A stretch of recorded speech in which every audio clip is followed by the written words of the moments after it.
매년 이 고난주간에는 특별 새벽기도회를 통해서 우리 모두가 예수님의 고난에 동참하려고 합니다. 고난주간이 지나면 바로 부활주일을 맞이하게 됩니다. 고난을 통과해야 부활의 영광이 기쁨이 되는 거죠. 그래서 고난주간을 은혜롭게 보내고 부활을 기쁨으로 풍성히 맞이하는 저와 여러분 되시기를 예수님의 이름으로 축원합니다. 종려주일은 예수님께서 예루살렘으로 입성하신 날을 기념합니다. 예수님께서 새끼 나귀를 타고 어린 나귀를 타고 예루살렘으로 들어가실 때 온 백성이 종려나무 가지를 들고 그리고 그 종려나무 가지를 길에 펴고 호산나 호산나 다윗의 자손으로 오시는 이여 이러면서 환영했던 날을 기념하고 있는 거예요. 요즘은 그런 퍼레이드를 잘 하지 않는데 여러분 상상해 보세요. 아까 올림픽 영상도 봤습니다만은 우리나라 축구가 예를 들어 소원이지만 월드컵에 가서 우승을 했어. 별로 감동이 없으시. 월드컵에 가서 16강만 들어도 최고인데 우승을 했어. 그러면 이제 그 비행기에서 내리자마자 차를 타고 서울 시내 거리를 뭐 하죠? 퍼레이드를 하면 그 양쪽 건물에서 사람들이 뭘 해요? 꽃가루를 날리면서 그냥 환영하는 그걸 상상해 보세요. 예수님이 예루살렘 성에 들어가실 때 거기 모여있던 많은 사람들이 종려나무 가지를 꺾어 들고 호산나 호산나 하면서 다윗의 자손 예수여 우리를 구원하소서 호산나 그렇게 했던 그날이 종려주일이란 말이죠. 일반적으로 사람들은 지금 내 눈에 보이고 내 귀에 들려지고 내가 경험할 수 있는 드러난 현상만 보게 됩니다. 그런데 그 현상이 나타나기까지 그 전에 많은 일들이 있었다라는 사실을 우리가 기억해야 된다는 거죠. 지금 우리가 이렇게 함께 모여 있잖아요. 메시오라림이 이렇게 은혜로운 찬양을 드리잖아요. 우리는 그냥 메시오라림이 찬양을 하는구나 이것만 본단 말이에요. 근데 이렇게 찬양을 하기까지 뭐 했어요? 모여서 연습하고 그러면서 그 과정이 있었기 때문에 이 결과가 있는 거예요. 우리가 이렇게 함께 예배드리고 있는데 우리 개인 각자마다 집에서 일어나서 준비하고 출발해서 오는 과정이 다 있었잖아요. 그래서 여기 이렇게 함께 모여 있다라는 거죠. 교회에서는 매 주일 점심 식사를 하게 됩니다. 가끔 밥을 하기도 하지만 대부분은 매주 국수를 준비하는데요. 대부분의 성도들은 지금 예배드리고 또 식당에 올라가서 맛있는 국수를 드시게 되잖아요. 이렇게 국수 한 그릇 받아가지고 식탁에 놓고 맛있게 드신단 말이에요. 그런데 저와 여러분이 맛있고 즐겁게 이 국수를 먹을 수 있도록 주 중에 미리미리 준비하는 손길이 있었다라는 걸 기억해야 된단 말이죠. 맛있는 국수를 위한 재료를 준비하는 손길부터 시작이 됩니다. 주방팀에서 시장을 가서 가장 좋은 재료로 어떻게 하면 싸게 살 수 있을까 그러면서 이렇게 준비해 온단 말이에요. 그리고 국물을 내기 위해서 좋은 재료를 오랫동안 끓이는 게 기본이에요. 우리 교회 국수가 맛있는 이유는 국물을 오랫동안 끓이기 때문에 별로 들어간 게 없는 것 같은데 맛있단 말이죠. 준비된 재료를 손질하여 식사할 수 있도록 섬기는 손길도 있습니다. 주중에도 하지만 하루 전 토요일에 많은 분들이 섬기는 마음이 거기에 담겨 있는 거예요. 모든 성도들이 조를 편성하여 섬기기 때문에 그 과정을 다 아시잖아요. 그죠? 물론 끝나고 설거지하는 남자 성도들의 수고도 잊지 말아야 됩니다. 이 모든 것들이 어우러져서 함께 어우러져서 주일에 저와 여러분들이 맛있는 국수를 먹게 된단 말이죠. 이 종려주일에 떠들썩하고 흥분되고 이 영광스러운 이런 분위기도 그 이전에 준비되었기 때문에 가능한 거다라는 거예요. 예수님이 예루살렘에 입성하시는데 썰렁해, 사람이 아무도 없어요. 그러면 이런 떠들썩한 흥분된 분위기가 형성되기가 어렵잖아요. 그런데 이때가 언제였는가 하면 6월절이었거든요. 6월절을 앞두고 많은 순례객들이 예루살렘으로 모여드는 때였다는 거예요. 그래서 모든 상황을 잘 분석해 보면 하나님의 안배하심이 있었다라는 것을 깨닫게 됩니다. 종려주의를 위하여 하나님께서 모든 것을 안배하여 이루신 거다라는 거죠. 이스라엘 전역에서 사람들이 예루살렘으로 모여들고 있는 거예요. 갈릴리에서 오지요, 사마리아에서 오지요, 요단강 건너편에서 오지요. 사람들이 전부 예루살렘으로 모여들어요. 이스라엘 전역에서 모여들 뿐만 아니라 심지어 타국의 디아스포라들까지도 그들의 개인적인 삶의 영역에서 준비되어 예수님께서 예루살렘에 입성하시는 그 자리에 동참할 수가 있었던 거예요. 예를 들면 로마에 사는 어떤 유대인이 예루살렘 성전에 가서 참배하는 것이 평생의 소원이에요. 그래서 열심히 일해서 돈을 모아요. 그리고 배를 타고 그 먼 길을 와서 지금 이 예루살렘 입성하신 그 자리에서 종려나무 가지를 흔들고 있다라고 하는 거죠. 여러분, 조금만 늦어지면요 놓쳐버려요. 조금만 늦어지면 놓쳐버린다니까요. 제가 우리 교회에서 부교육자를 하다가 96년도에 강원도에 내려가 강릉에서 개척을 했잖아요. 10월 10일 날 내려가서 11월 14일 날 교회 창립 예배를 드리고 그해 연말에 제가 지도하던 청년들이 송구영신 예배를 드리고 강릉에 일출을 보겠다고 수련회를 한다고 강릉으로 내려왔어요. 그래가지고 자 이제 일출을 보러 정동진을 가는 거예요. 가다가 얼마나 차가 많이 밀리는지요. 가다가 안인진에서 차 세워놓고 거기서부터 정동진까지 걸어갔어요. 거리를 여러분 모르시죠, 그죠? 그러니까 그런가 보다 이러시는 거예요. 근데 놀라운 거는요, 그렇게 막 10시간씩 밤에 차를 끌고 와가지고 해가 뜨는 거는 잠깐이거든요.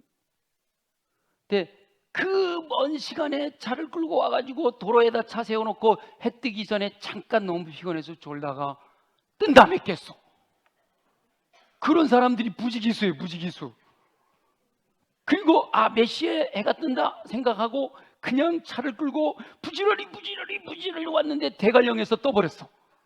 그런 경우가 부지기수예요. 그러니까 여러분 상상해 보세요. 이 예수님이 나귀 타고 예루살렘 성에 입성하실 때 종려나무 가지를 꺾어 들고 호산나 호산나 호산나 다윗의 자손으로 오시는 이여 찬송할 수 있게 된 게 얼마나 놀라운 일이에요. 그죠? 근데 그 수많은 사람들이 그렇게 모여 있었다라는 거죠. 저와 여러분의 삶에서 일어나는 여러 가지 상황들도 마찬가지인 줄 믿습니다. 저와 여러분은 하나님께서 모든 상황을 주관하시며 합력하여 선을 이루도록 안배하신 결과를 누리게 되는 줄로 믿습니다. 내 마음대로 내 생각대로 하는 것 같지만 하나님이 다 이렇게 안배해 놓으셔서 우리로 하여금 이렇게 이끌어 오셔서 지금 함께 예배드리게 한단 말이죠. 종려주의를 기념하여 오늘은 특별히 주인공이신 예수님께서 나귀 새끼를 풀어 끌고 오라 라고 하셨던 이 말씀을 묵상하면서 저와 여러분에게 말씀하시는 하나님의 음성을 듣게 되기를 예수님의 이름으로 축원합니다. 메시아이신 예수님께서 예루살렘 성에 입성하실 때 이 어린 나귀를 타실 것에 대해서는 이미 오래전에 스가랴 선지자를 통해 예언하셨던 내용입니다. 예수님께서 이 땅에 오셔서 예언된 대로 선지자들이 이미 메시아가 오시면 이렇게 하실 것이다 하고 예언하신 대로 말씀하셨고 행동하셨어요. 종려주일에 예루살렘 성에 입성하시면서 어린 나귀를 타신 것도 그냥 우연히 된 것이 아니라 스가랴 선지자가 예언하신 대로 행하신 거예요. 선지자의 예언이 성취되고 하나님께서 계획하신 일이 이루어지기 위해 그것을 준비하는 충성스러운 일꾼들이 있었다라는 거지요.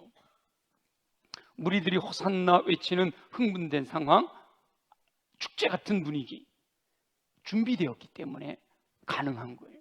우리 다음 주에 축제를 할 텐데 아마 부활주일 떠들썩 할 거잖아요. 그러면 그것도 그냥 되는 게 아니에요. 미리 준비한 사람들로 인해서 축제의 분위기가 형성이 되는 거죠. 그래서 많은 것이 하나님의 안배하심 가운데 준비된 겁니다.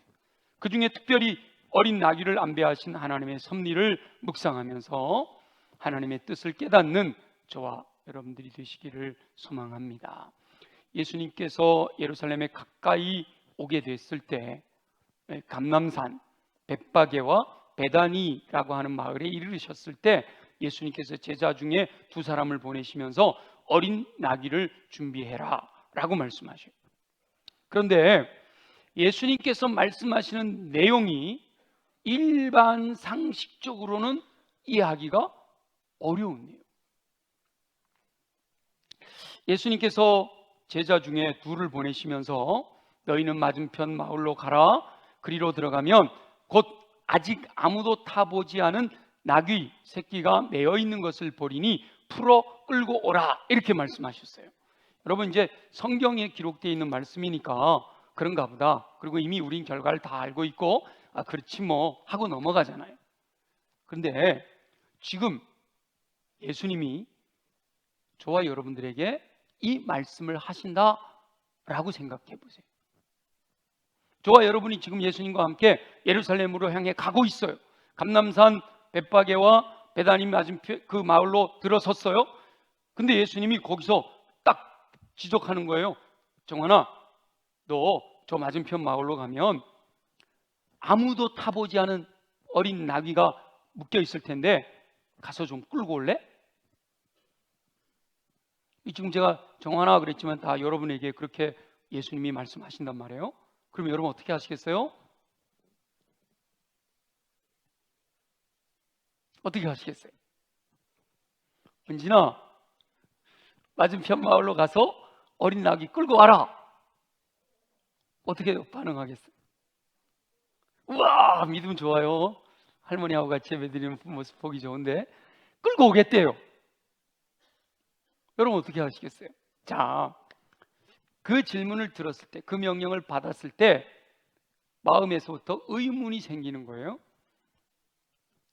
왜 나귀일까? 왜 나귀를 끌고 오라고 그러지? 원래 예수님께서 예루살렘 성에 입성하시는 것은요, 왕의 귀한, 만왕의 왕이신 하나님의 아들이 예루살렘 성으로 들어가시는 거잖아요. 전쟁에 나갔다가 승전하고 돌아오는 왕의 귀한, 어떤 걸 타고 들어가죠? 말 타고 들어갑니다. 말 타고. 그냥 쪼락말 타는 게 아니라 가장 좋은 말을 타고 들어가는 거예요. 당시에 말을 구하는 것이 어렵기는 했지만 예수님께서 마음만 먹으시면 얼마든지 말도 구할 수가 있었을 거예요. 그런데 예수님께서는 말을 타지 않으시고 어린 나귀를 타셨다. 이게 의문이 되지 않는 이유는 그 상황을 잘 몰라서 그래요. 예를 들면 이거예요. 대통령이 해외에 나가가지고 엄청 큰 업적을 이루었어요. 그리고 이제 비행기를 타고 들어왔어요. 아니면 뭐 아까 얘기했던 월드컵 가서 우승한 축구 선수들이 들어왔어요. 그럼 그 축구 선수들이 퍼레이드를 하게 될 때 차를 타고 이 서울 시내를 이렇게 퍼레이드를 하러 갈 때 어떤 차를 탈까요? 네? 티코? 중고차? 아마도 대한민국에서 제일 좋은 차, 그죠? 리무진 준비해서 쫙 가는 거잖아요. 그렇게 생각하시면 돼요. 예수님이 예루살렘 성에 들어가시려면 가장 좋은 탈 것을 타야 되는데 어린 나귀를 타셨다. 의문이 생기는 거예요. 왜 나귀지? 그런데 게다가 또 왜 어린 낙일까? 라는 의문이 생기죠. 왜 다 자라서 이미 많은 사람을 등에 태워본 경험이 풍부한 어미 나귀가 아니고 어린 나귀일까? 아직 아무도 타보지 않은 어린 나귀는 불안하잖아요. 노련하고 경험 많은 나귀를 원치 않으시고 어린 나귀를 원하시는 예수님의 마음을 이해하기가 쉽지 않다 말이에요. 말을 타지 않으시고 경험 많은 다 자란 나귀를 타지 않으시고 아무도 타보지 않은 어린 나귀를 요구하신 것이 의도가 있으셨기 때문이라는 거죠. 그 예수님의 의도는 이미 선지자가 예언했던 그 말씀이 이루어지도록 하기 위해서 그렇게 하신 거다라는 거예요. 이렇게 이해가 되더라도 또다시 의문이 생기는 거예요. 그런데 왜 매여 있는 나귀 새끼를 풀어 끌고 오라고 명령하시지? 생각에 예수님께서 거기 건너편에 그 집 가면 내가 미리 주인에게 다 이야기를 해놨어. 그러니까 너희는 그냥 가서 주인한테 인사만 하고 끌고 오면 돼. 이러든지 아니면 그 주인하고 나하고 잘 아는 사이니까 너희는 찾아가서 정중히 이 나귀를 좀 끌고 가도 되겠습니까? 하고 주인의 허락을 받은 다음에 끌고 와라. 그렇게 얘기해도 이걸 순종할까 말까잖아요. 그죠? 근데 예수님께서는 다짜고짜 매어 있는 새끼 나귀를 풀어서 끌고 와라. 이렇게 요구를 하시는 거예요. 그런데 누군가 만약에 왜 그 나귀 끌고 가는 거야? 라고 물었을 때 그냥 주가 쓰시겠다고 해라. 이렇게 말씀하셨단 말이죠. 저기 보건소 주차장에 가면 제네시스가 있을 텐데 그러면 가서 그거 좀 끌고 오시오. 그 보건소 직원들이 그거 왜 끌고 가냐? 그러면 우리 수원교회 이종환 목사님이 쓰시겠대요. 그러라는 거하고 똑같은 거 아니에요. 그게 과연 순종이 가능하겠느냐 말이죠. 예수님의 말씀이 상식적으로 내 생각에 이해가 되면요, 순종하는 게 어렵지 않습니다. 이해가 되면 어려운 일일지라도 이유가 있으니까 어떻게든지 순종하여 명령을 완수하려고 노력하게 된단 말이에요. 오늘 제가 광고 시간에 다음 주 화사형 초청 축제에는 뭘 입고 오라고 그랬죠? 한복 입고 오라고 그랬죠? 추리닝 입고 오라고 그랬어요? 네, 티셔츠인데 어떤 티셔츠? 교회 거. 교회 티셔츠, 군청색에 하얀 글씨. 없으면 어떻게 하라고요? 저 1층에 가면 달라 그러면 준다니까요. 이게 이해가 어려워요? 쉬워요? 제가 지금 말씀드린 이 내용이 이해하기가 어려워요? 쉬워요? 쉬워요. 이해가 되는 거예요. 아까 예배 시간에 초등학교 3학년짜리 물어봐도 이해가 된다고 그러더라고요. 이해가 되잖아요. 그러니까 할 수 있잖아요. 어렵지 않아요. 근데 반팔이에요? 아직 추운데. 그러면 추우니까 안 입고 와요? 아니면 그걸 입긴 입는데 거기다가 긴팔을 입는다든지 잠바를 더 입는다든지 이러고 와요? 그죠? 이해가 되니까 왜 그렇게 하는지 이해가 되니까 순종하려고 노력하는 거예요. 힘들어도 노력하는 거죠. 장롱 저 밑에 들어가 있는 거 가서 뒤집어 가지고 찾아가지고 입고 오는 거예요. 이해가 되니까. 그런데 상식적으로 이해가 되지 않는 명령을 내리실 때는 순종하는 것이 쉽지 않단 말이죠. 그런데 중요한 것은 하나님께서 사랑하는 자녀들에게 요구하시는 것들을 보면 예수님의 말씀처럼 이해되지 않는 경우가 참 많아요.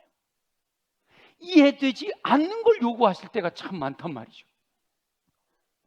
엘리사라고 하는 선지자가 활동하던 시대에 그 선지자의 제자들 중에 아내인 한 여인이 엘리사에게 쫓아와가지고 호소합니다. 선지자님이 제자인 제 남편이 죽었어요. 근데 이 신학생들이 원래 가난하거든요. 뭐 안 그런 분들도 있긴 하지만 대부분 가난하거든요. 근데 이 엘리사 시대니까 오죽했겠어요. 그러니까 주님만 바라보고 기도만 하다가 돈 못 벌고 그래가지고 빚쟁이가 돼버린 거예요. 근데 남편은 죽었어. 근데 빚쟁이들이 와가지고 돈 내놔라 그러니 돈은 없어. 그러니까 이 빚쟁이들이 뭐라 그래요? 니네 아들 둘 있지? 아들이라도 데려가서 종으로 삼을란다. 그러니 그 엄마가 얼마나 답답해요? 엘리사에게 쫓아와가지고 나 좀 도와주세요. 자, 이 여인이 도와달라 그러는데 핵심은 뭐예요? 핵심은 뭐예요? 이게 뭔지 몰라요? 돈이에요, 돈. 그죠? 돈이 없다는 거잖아요. 그럼 엘리사 선지자는 또 무슨 돈이 있겠어요? 근데 여기서 엘리사 선지자가 이 여인과 대화하는 걸 들어보면 참 놀라워요. 집에 뭐가 있느냐라고 물어봐요. 근데 이 집이 진짜 가난하기는 가난했던 것 같아.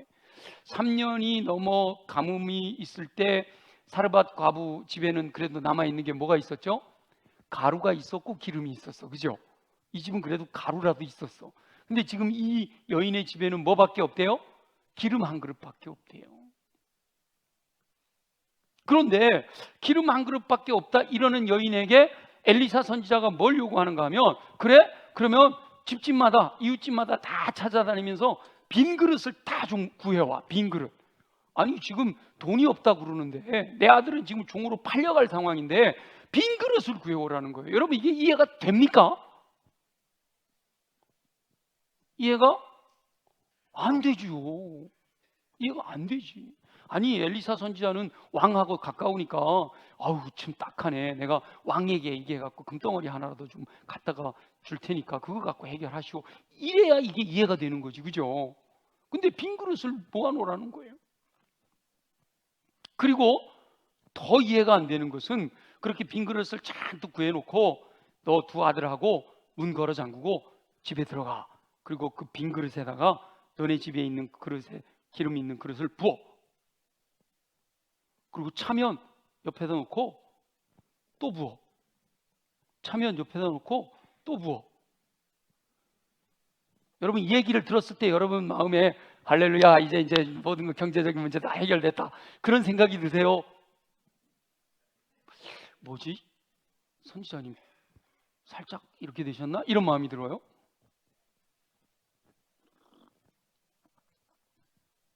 상식적으로 말도 안 되는 명령이지만 여인과 두 아들이 엘리사의 명령대로 순종할 때 빈 그릇마다 기름이 가득 차서 그것을 팔아서 빚도 갚고 남은 것으로 생활했다.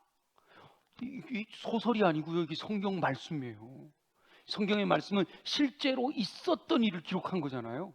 아멘이죠? 실제로 있었던 일이란 말이에요. 근데 이 엘리사 사건만이 아니라 성경에 보면 하나님께서 요구하시는 명령 중에는요 정말 이해하지 못할 것들이 너무 많아요. 그 대표적인 하나님이 명령하신 명령 중에 하나가 아브라함에게 독자 이삭을 모리아 산에 가서 번제로 드려라 라는 명령이었어요. 번제라는 것은 죽여가지고 각을 떠가지고 불에 완전히 태워버려라 이 얘기거든요. 아들을. 근데 하나님께서 인신제사, 사람을 죽여서 제사하는 것을 가증한 것이라고 하지 말라 그랬거든요. 그런 사람들은 다 진멸해버려라 이렇게 말씀하시잖아요. 그런데 하나님이 가증하게 여기시는 인신제사를 명령했다. 이해가 되지 않는 일이잖아요. 게다가 하나님께서 이삭을 주실 때 어떠셨어요? 전능하신 하나님이 자연의 법칙을 뛰어넘어서라도 100세 된 아브라함과 90세 된 사라를 통해서 주신 아들이란 말이에요. 그 아들을 통해서 그 후손이 하늘의 별처럼 바다의 모래처럼 많게 하리라 약속하셨단 말이에요. 근데 그 아들을 죽여버리면 어떻게 되는 거예요? 약속대로 이루어지지 않는 일이잖아요. 그런데 그 아들을 번제로 드리라는 게 이해가 안 되죠. 이해가 안 되잖아요. 근데 아브라함의 믿음은 그게 이해가 안 될 때 뒤집어 본 거예요. 하나님이 이해가 안 되시는 명령을 하실 때는 뭔가 뜻이 있구나, 이유가 있구나 하고 믿음으로 순종했던 거죠. 우리가 다 이미 알고 있듯이 알고 보니까 하나님께서 모든 것을 안배하시고 아브라함의 믿음을 테스트하신 거잖아요. 진짜로 아들을 죽이라고 한 게 아니라 제사 드릴 양은 이미 준비해 놓으시고, 그죠? 안배해 놓으시고 아브라함이 진짜 하나님 말씀대로 순종하나 안 하나를 보자 시험하신 거, 테스트하신 거란 말이죠.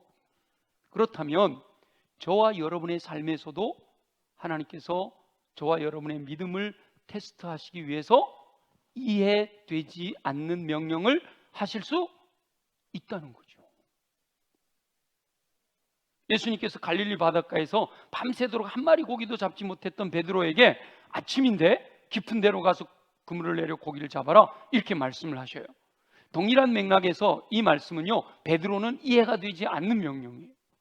베드로는 갈릴리 바닷가에서 잔뼈가 굵었기 때문에 언제 어떻게 그물을 내려야 고기가 잡는지 다 알잖아요.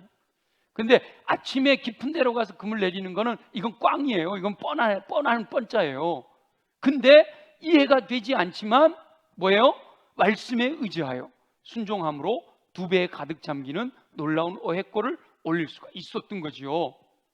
엘리사 시대의 제자의 아내도 순종함으로 경제적인 문제가 해결되었단 말이에요. 하나님께서 노아에게 방주를 만들라라고 하신 명령도 이해할 수 없는 일이에요. 요셉이 종으로 팔리고 억울하게 감옥에 가는 상황도 이해할 수 없는 일이에요.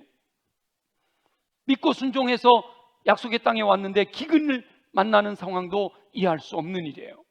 우리의 상황 속에서, 우리의 삶 속에서 내가 상식적으로 이해할 수 없는 일들이 얼마나 많이 일어나는지 몰라요. 어찌 보면 하나님께서 명령하신 많은 명령이 일반적인 상식으로는 이해하기 쉽지 않은 것을 요구하시는 것처럼 보여질 때가 너무 많단 말이에요. 그럼에도 불구하고 하나님께서는 다 계획이 있으셔서 저와 여러분에게 명령하고 계신 줄 믿습니다. 더 이해하기 어려운 것은요, 출애굽 사건이 우리는 성경을 통해서 알고 있기 때문에 놀랍다 하지만 저와 여러분이 그 당시 이스라엘 민족이라고 생각해 보세요. 자, 애굽에 내려온 지 400년이 넘었어.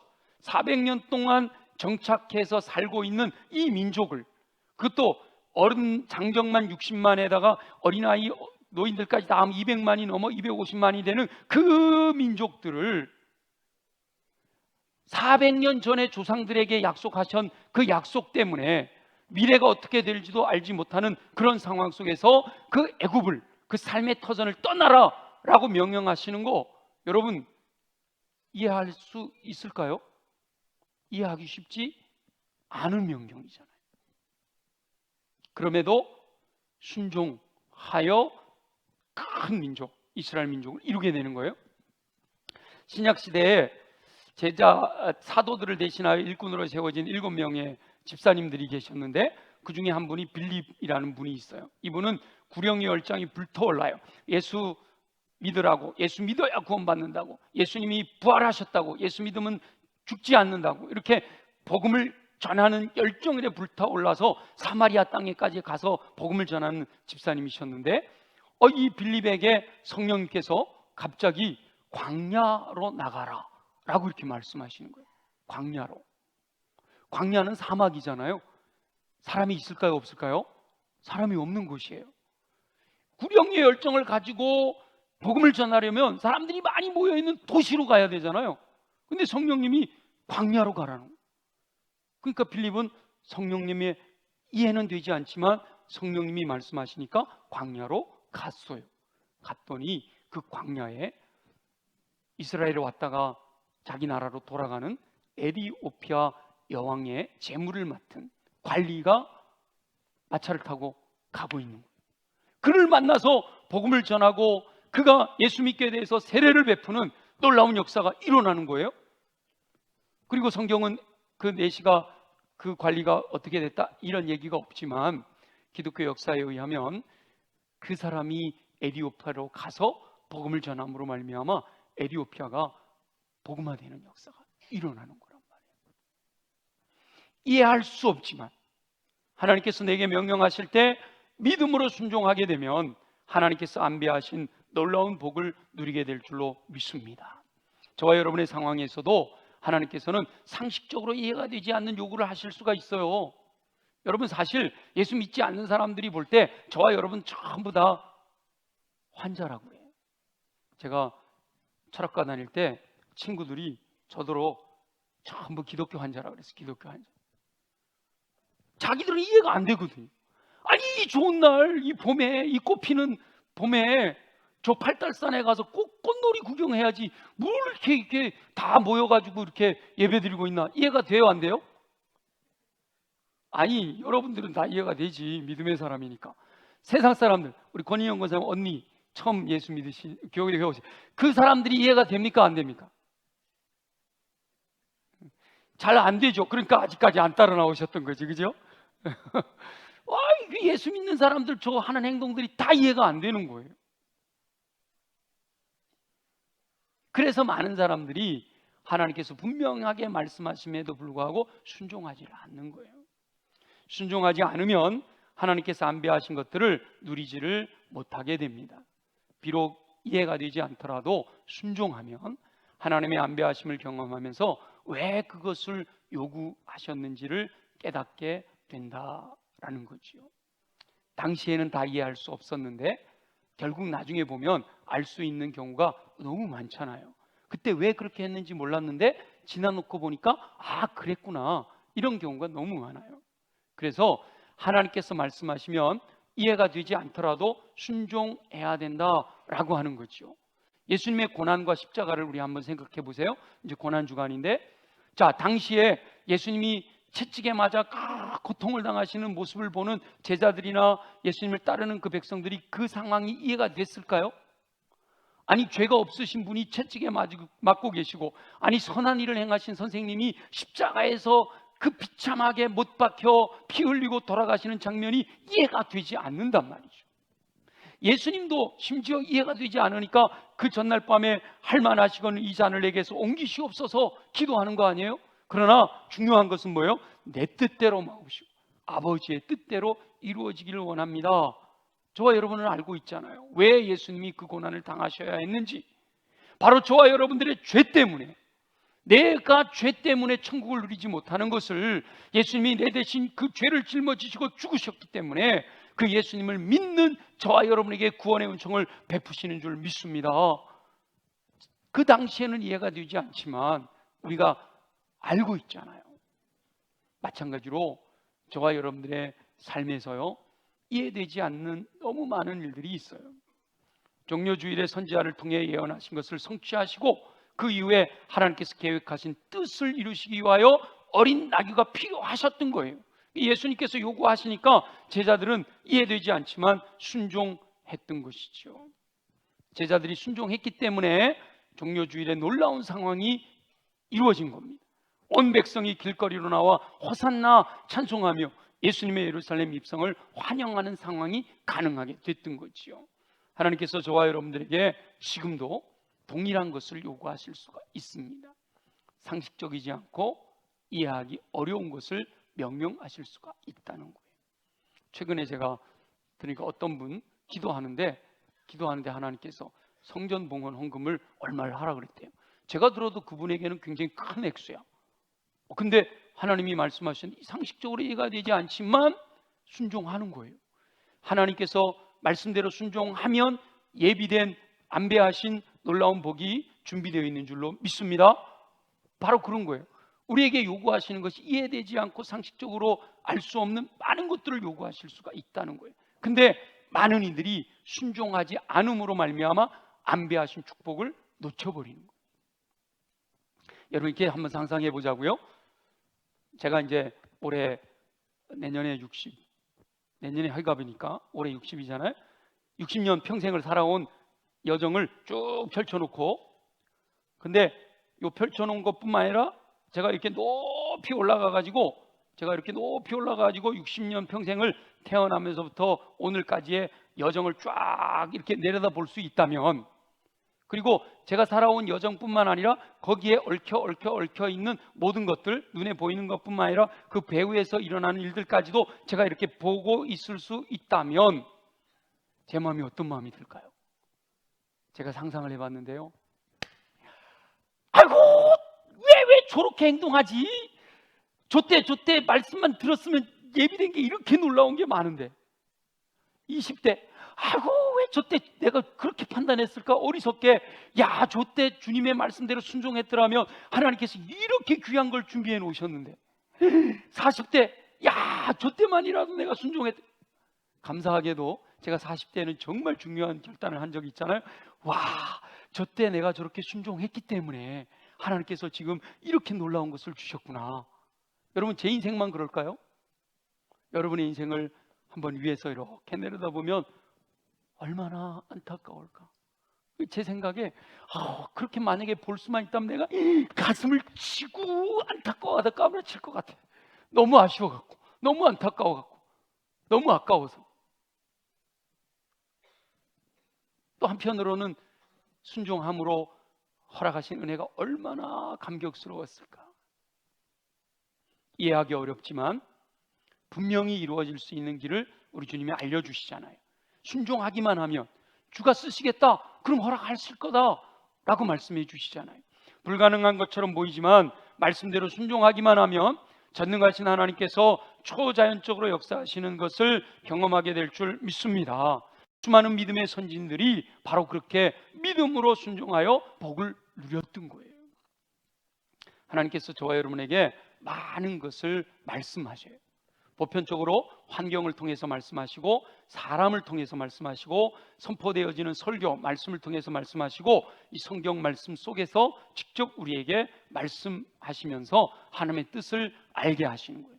그걸 우리가 잘 듣고 순종해야 된단 말이죠. 내 인생에서 야, 그때 그 순종이 너무 놀라운 거였구나, 내가 그때 순종 안 했으면 어쩔 뻔했어, 이런 마음을 갖게 만든다. 많은 분들이 하나님의 뜻에 순종하는 것을 포기해요. 왜냐하면 이해되지 않기 때문에, 또 여러 가지 핑계거리들이 있어서 말씀대로 순종하는 삶을 살지 못하는 경우가 너무 많다 말이에요. 하나님께서 저와 여러분에게 무엇인가를 요구하실 때는 하나님의 계획이 있으시기 때문인 줄 믿으시기 바랍니다. 순종하면 하나님께서 행하시는 초자연적인 놀라운 역사를 경험하게 됩니다. 아무쪼록 하나님의 뜻을 정확하게 분별하여 하나님의 음성이 분명하다라고 믿어지면 이해되지 않더라도 행함과 진실함으로 철저하게 순종하는 삶을 통해서 이 종료주일에 흥분되고 영광스러운 상황이 성취된 것처럼 저와 여러분들을 위하여 안배하신 하나님의 놀라운 복을 누리는 저와 여러분 되어지시기를 예수님의 이름으로 축원합니다. 우리 주신 말씀을 기억하면서 우리 함께, 하나님 그렇습니다, 지금 나를 이곳에 있게 하신 것도 하나님의 안배하심이고 이 말씀을 듣게 하신 것도 하나님의 계획인 줄 믿습니다. 이제 이후로 하나님이 말씀하시는 뜻을 따라 철저하게 순종하며 살아가기를 원합니다. 우리 함께 다 같이 기도합니다.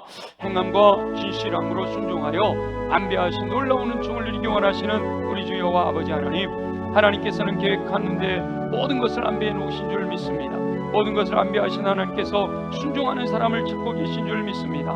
종료주일의 영광스러운 상황을 위해 안배하시는 총을 묵상합니다. 나귀 새끼를 풀어 끌고 오라는 명령은 이해가 되지 않지만 제자들이 순종함으로 하나님의 뜻이 이루어지게 하신 줄 믿습니다. 하나님께서는 사랑하는 자녀들이 모두 하나님의 안배하심 안에서 풍성한 삶을 누리기 원하시고 하나님의 뜻대로 순종하라고 명령하시는 줄 믿습니다.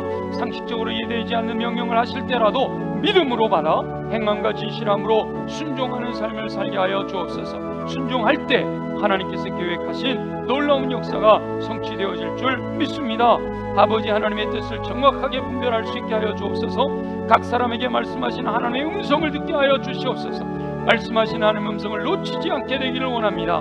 상식을 벗어나 말씀하시는 하나님의 음성도 우리 모두가 믿음으로 아멘하며 수용할 수 있도록 은혜 베풀어 주시옵소서. 그 하나님의 뜻을 따라 철저하게 순종함으로 안배하신 대로 역사하시는 놀라운 복을 누리게 하실 줄 믿습니다. 허락하여 주시옵소서. 감사합니다. 영광을 받으시옵소서. 살아계셔 역사하시는 우리 주 여호와 아버지 하나님, 오늘도 종료주일에 주님께 예배하며 어린 나귀 풀어서 끌고 오라 명령하시는 말씀을 통해 내게 주시는 음성을 듣습니다. 믿음으로 순종하여 주님 안배하심 가운데 풍성한 삶을 누리도록 축복하여 주시옵소서. 그러기 위해서 우리 육체가 강해야겠습니다. 우리 연약한 부위에 손을 얹고 믿음으로 기도합니다. 나사렛 예수 이름으로 명하노니 모든 육체의 질병은 뿌리채 뽑혀 제거될지어다. 독수리 날개친 같은 새 힘을 공급받아 걸어가도 피곤치 않고 뛰어가도 고단치 않는 강건함으로 주의 뜻 이루게 하여 주시옵소서. 가슴에 손을 얹고 기도합니다. 내 안에 이미 들어와 있는 더러운 것들, 주님 기뻐하시 아니하는 것들은 예수 보혈의 능력으로 명하노니 정결하게 깨끗하게 새롭게 될지어다. 끊임없이 우리 안에 더러운 것을 심어내려고 하는 어둠의 권세들아, 예수 이름으로 명하노니 묶임을 받고 떠나갈지어다. 옥토로 준비된 마음에 임하시는 말씀을 아멘으로 받아 믿고 순종하여 30배, 60배, 100배 열매 맺는 삶 살게 하여 주시옵소서. 무엇보다 우리를 성령으로 충만하게 하시기를 소망합니다. 성령의 이끄심을 따라 믿음으로 순종하여 열매를 맺어 하나님의 인격을 닮아가게 하시고 은사로서 모든 선한 일을 행할 능력을 갖추어 넉넉히 어둠의 권세 악한 영의 세력들을 물리치고 승리함으로 주께 영광과 찬양과 존귀 돌려드리는 삶을 살아가도록 축복하여 주시옵소서. 행하실 줄로 믿사옵고 감사하며 예수님의 이름으로 간절히 기도드립니다.